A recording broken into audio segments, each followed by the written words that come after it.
I wish I could put something in this box, like this area right here. Put your face. I wish I wasn't. Oh God, your teeth are black. Looks like you ate too much sugar. That's so creepy. Take it off. I know. Hello. Hi. I'm Brittany. I'm Brad. And we are back to Zoom Audio Shelf. I know everyone missed us in the same room, but we're doing what's safe, right? Yeah. So let's talk about the book that we're going to be reviewing today. I am very excited because we have lots and lots of opinions. We do, which if any of you have seen our Goodreads, you know a little bit about our opinion about this book. So we are reviewing This Is How I Lied by Heather Gudenkauf. And the narrator is Brittany Presley. Mm-hmm. And yes. How long was this audiobook? That's a stat I didn't get. Oh, Almost 10 hours. It is 9 hours and 59 minutes, which is the one thing that we hate about audiobooks is when they don't just do an extra minute. Okay, so This Is How I Lied takes place in the present day. However, 25 years ago, the body of a 16-year-old girl named Eve Knox was found in the caves near her home in a small town grotto, Iowa. A small town grotto. Grotto, Iowa. Never heard of her. Anyway, so her body was discovered by her best friend Maggie and her sister Nola, which is like really a cool name for a kid. It really is. Mm-hmm. There were a handful of suspects, including her boyfriend, this serial beater, Nick. But without sufficient evidence, the case was ultimately, it went cold. Mm-hmm. So for decades, Maggie has been haunted by this death, right? And now she's a detective in Grotto, Iowa, and 7 months pregnant, mind you. She's about to bust. She is thrust back into the past when a new piece of evidence surfaces, which is a boot. Mm-hmm. And then the case is reopened. Mm-hmm. And as Maggie... One second. Lost your privileges. Nobody's even outside. You're barking at a flag. What'd you just call me? Even though I couldn't hear you, I knew what you said. So as Maggie investigates and re-examines the clues, secrets about what really happened 25 years ago begin to emerge. But someone in the town knows more than they're letting on. Mm-hmm. And they'll stop at nothing. Oh, yeah. To keep the truth buried deep. What happened to Eve? Girl, I don't know. So what did you think about this book? Okay, so the beginning of the book really got me hooked. Like, I was in their little Scooby-Doo mystery person van from the beginning with this boot getting found, which I don't know how it took 25 years to find a boot. But no, I don't know. I'm confused about who is investigating this. It is a boot. It's a boot. So if you looked in the cave, I feel like you would have just found it. But yeah. I don't know. Maybe it was dropped there later. I have no idea. I was hooked from the beginning, and I really liked Maggie to start with, and then I really liked Nola in our first introduction of her when she was kind of because Nola's a special kind of character. She is very mischievous. She's a little weird. Yeah. She collects bones and stuff, which if that's your hobby, that's fine. But she also will put down animals. She's a veterinarian. Mm-hmm. She also will put down animals if she thinks that you're not taking care of them. And so she can tell what's going to happen to an animal before it happens, not in any sort of magical aspect. She's just really, really good at her job. Mm-hmm. So our first introduction to her is her putting to sleep a horse who has an inverted bowel. Yep. That would need surgery. Mm-hmm. She doesn't like the owners, so she's here you go, little horse, rest easy. But yes, I really liked Nola. She did give me the creeps. However, I loved her. I think her storyline was my favorite out of everybody. Mm-hmm. Mm-hmm. Maggie, for me, I liked in the beginning, but then she just got really annoying. Yes. And she was just oh my god, the secret's out. What secret, Maggie? She know her secret. It wasn't even a secret. She know her secret, and she was oh my god. But what I think the best part about this book is I don't think you were supposed to really like any of the characters. No, it didn't seem like it. Like, it seemed like Heather went hard in telling you to dislike Nola, and then she went a little softer, telling you not to like Maggie, and you were really just only supposed to like Eve. Yeah, Eve was literally the only likable character. And I think that's pretty cool to do in a thriller, because it's like you as a reader want to figure out the mystery as well. You want to be investigative. Is that the word? No. Yeah. So, but you want to be that person who figures out them clues and solves the case. And so I think Heather did a really good job at that, because I was hating on Nick. I was like, that mother effer killed her. And then I was like, Maggie, did you kill her? And then I was like, Nola, you definitely killed her. And I was like, Sean, you killed him. Yes. Yes. And it was funny because Heather was like, Eve didn't even know Sean in the beginning. And then literally after we just had a whole monologue in the 25 years previously about how Sean and Eve were like helping each other. Oh my gosh. It's like, how do you not know this about your own husband? But that makes me think, it's like, oh, people are telling lies. And Heather was like, I'm planning that. I want to make people think lies are being told. This is how I lied. Exactly. It's right there. It's right, literally there. And I'll be honest, when you said Sean killed her, I thought you were so tricked that you thought your husband actually killed her. I was so tricked. I was so fooled. I don't know how to follow thrillers. No, but like seriously, like the secrets that some of the people were keeping just made them so, I don't know. I just didn't like them. Yeah. And like some of the story building around them, I also just didn't like them. I didn't care about them. Like I only ended up caring about Nola, even though I think we should have cared about how she was treating her mother, because it definitely pushed her down the stairs. Oh my God. And you know what? Heather also made me dislike a man with Alzheimer's. A man's balls? Oh, is that what it sounded like? What did you say? I said... What did you say? I said Heather Gudenkauf also made me dislike a man with Alzheimer's. Oh. Man, but I didn't even like Maggie's father, because I was like, you lying sack of shit.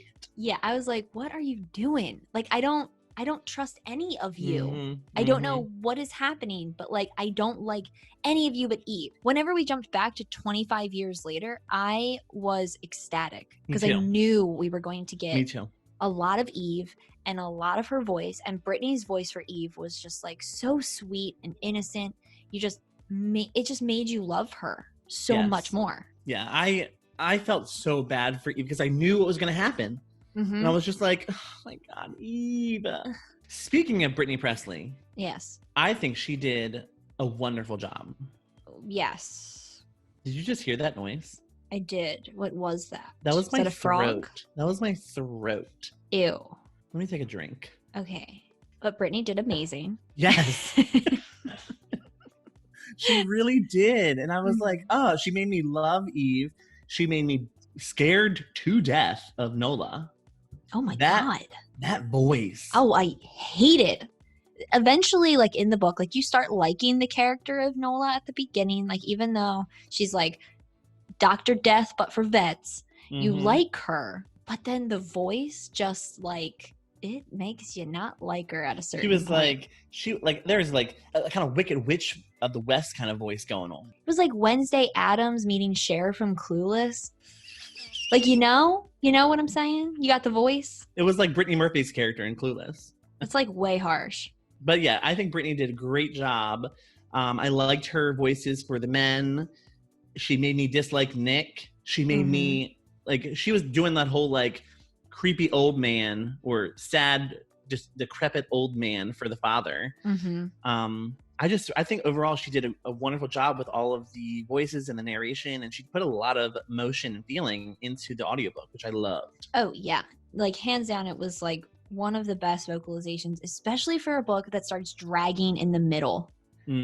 Like there was just, oh God, at a certain point from like the midway point after we get like a secret from Maggie that she reveals to, I would say, an hour to 30 minutes before the book ends, it just drags its feet. I think what happened was the way the book was formatted. So I feel like we had the mystery in the first half of the book. Then in the halfway point, we find out, oh my God, that's how she died. Like, wow, like the secret's out. Now we have to figure out what is going to happen now. Now that the secret's out, the characters are more vulnerable. Now we got to figure it out. And then in the end, we have this new, bigger twist where it kind of throws you for a loop and makes you forget everything that happened in the middle, because it's like, oh crap, this is what really happened. What did you think about the cave scene? Like the cave setting, going into the cave. Why were these kids playing in the cave? What did you think about that? Okay, so that was like totally believable for me because I used to play in those little like drain pipes. Yes. That my grandmother had, like one of them that fed out to the creek or whatever. I used to play in those. And me and my cousin would pack sandwiches and then we would like adventure into them. So like that was like totally believable. It took me back to my childhood in a very weird, strange way. And I actually really enjoyed any cave scene that we got. Yes, I did too. I loved even when they were like, poor little Eve was going into the cave. And even at the end, there was this big, scene in the cave that ultimately was her demise. That was even adventurous and exciting. So I loved the aspect of the cave. Like you, it kind of brought me back to my childhood because I used to go in the woods and I used to think about like, oh, what if this would happen in the woods? And then what if this killer came at me in the woods? I mean, that's you. That's basically Brad's bio. Wants to be killed by a serial killer. In the woods. In the woods. But I thought that was really original and pretty cool. And I liked the small town aspect of it. I really love small town versus big city kind of storylines. I don't know how you feel. Yeah, you really got a feel for like what that small town looked like, mainly because I kept having in my head like the Martha Vineyards mysteries from Hallmark playing in my head whenever they would start talking about the town. It was just like a pretty little hellscape for me. It just seemed like nobody liked it, but nobody left. Yeah, I love small towns because everyone knows each other. Yeah. And it's so funny how Maggie became a detective. Because I feel like that's just typically what happens. Her dad was the detective, and then she becomes a detective. And it was pretty cool. It's kind of like she was also pregnant. So it's like, girl, you need to get a desk job. What are you doing? Like, I mean, I guess it shows that like pregnant people, they don't need to just sit around and do nothing. They are perfectly capable of getting out there and solving a 25-year-old murder case of your best friend. Like, hello. I really think she shouldn't have been allowed to be on the case. No, but that's that small town vibe. They don't follow protocols. Come on. That's true. They probably had Maggie and Barney Fife in the office, and that was the small town police force. That's so true. Oh my goodness. Now one negative thing that I will say that I got the heebie-jeebies about was the idea of this teacher or I'm sorry, older neighbor and this 15-year-old their relationship between the two. That did give me some like weird feelings, and it was kind of like borderlining on this idea of grooming, which we're seeing a lot more in books nowadays for some strange reason. However, I do think that Heather did a great job with kind of like wrapping it up to be like, it was a psychological issue that she now has to deal with because of that situation. And I think how the story wraps up, or at least that story wraps up, I think it serves a purpose and serves like some justice, at least to that creepy old man who tried to have a relationship with a 15-year-old. Yeah. At certain points, like, I don't like that like grooming thing, even if it's coming from like a child to an older adult who is maybe not of like complete sound mind. Like I just had to look it up, All the Ugly and Wonderful Things. I did not like that. I started it. I did not finish it because I didn't vibe with the relationship. But I agree with you. Heather did this one very well, as it was like a slow burn. The book was not about that. But it was like mentioned and it was slipped in there, but it wasn't enough to make, for me, it wasn't enough to like make me feel fully uncomfortable. It was believable and realistic, and definitely something that what was his name? That happens. What was that man's Cam? name? Cam. Mm-hmm. Cameron or something like that. Yeah. So it made me hate him. Oh yeah. Oh no, 100% hated him. Yeah. But then it also kind of made me dislike Maggie a little bit more too. I think so. And I think that's what was giving me the heebie-jeebies, because I was like, girl, I'm trying to feel for you. I'm trying, but you're like, yeah, you're like arguing and your best friend's like just trying to help you, but you're like in school, like, I don't want to talk to you. And it was just, God, it was just like so much. Like Eve was going through so much already with her own like abusive boyfriend. And then she's trying to help you. Like she has her own crap to be dealing with and she's trying to help you, Maggie. And you're like, talk to the hand. I don't care. So it just reinforced that I really liked Eve and I didn't like Maggie. Oh, I also did like Maggie's brother. Oh yeah, I liked him too. Because he was like, when that whole scene with Nola and Maggie was like, why did you leave her with him? He was like, I don't know. He's an adult. Like, dude. Yeah. Like I liked him. And it was mainly because he only had like one line.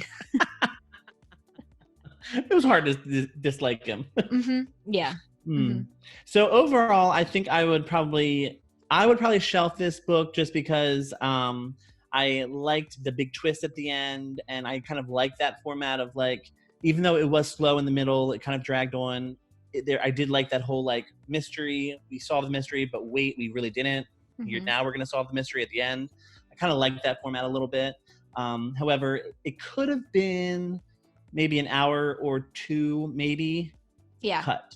I think it could have been 2 hours cut. The fact that it dragged on for like an additional 4 hours after our like initial middle twist is what really kind of lost me. If it went for 2 hours, that wouldn't be a drag for me. That would be explanation, character development, how is our character going to deal with this and solve this or be blackmailed for this. Because if you wait too long, then you might spoil the surprise. Yep. You might be like, yep, we got 4 hours left. This can't be the ending. Exactly. That was my issue, was that like I felt like it just went for too long. So if it were an hour, I would say 2 hours. If it was like tightened up, 2 hours were taken out of the audiobook at least.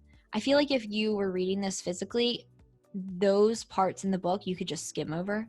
Because there's a lot of like repetition of like what Nola is doing and what Maggie is doing. There's some extra creepiness with Nola that you get, but I think that could have been included in whatever stuck in after a cut. Yeah. The twist was very solid, and it is what saved the book for me. Nola will definitely go down hands down in history as one of the creepiest characters in a thriller. I don't think we have ever read a character that is creepier. Maybe the Butterfly Garden. Yeah, I would agree. Definitely Nola's like number 2 on our top 2 creepiest. She's such an interesting character. I loved the 6-month post. Yes. Like that is something that I love when a book does, because I don't like when a book is just like, okay, it's over, the mystery is solved, these characters just like go on their merry way and do whatever they want to do. And we don't get any resolution for like the relationships that might have suffered within the time of the book. So like Heather putting in that 6-month thing was great. Yes. Even though I was sad what happened to Nola. No. So overall, what would you do? Shelf it or shove it or share it? I would shelf it because of that ending. I think I said that I would do a 3.5 on Goodreads, but I would definitely like keep it on my shelf. 1, because I like the cover a lot. I love that cover. And 2, because that beginning, those first like 5 hours were really, really, really strong. And then that ending, that last, I would say hour, 30 minutes was really, really fantastic. Like I was gasping. Punch. It was like punch to the face. Did I hurt you? Yes, I'm emotionally scarred. All right, so I think this concludes I just said interview. Fuck my life. Who are we interviewing? That flamingo in the back? Susan? Susan is mopping my bathroom right now as we speak. That is good. Why did he name her Susan? I don't know. Susan. God. Every time I hear it, I think of the Whitney Houston song. My name is not Susan. Ooh, yes. Little throwback. So this concludes our review. So if you would like to see more of these videos and kind of stick around, why don't you hit that little red button to subscribe and give us a likes, thumbs up, whatever you call it these days. Give us a likes. Yes. And also follow along with us on our various social medias. We are on Twitter at AudioShelfMe, Instagram at AudioShelfMe, and Facebook at AudioShelf. So until next time, bye.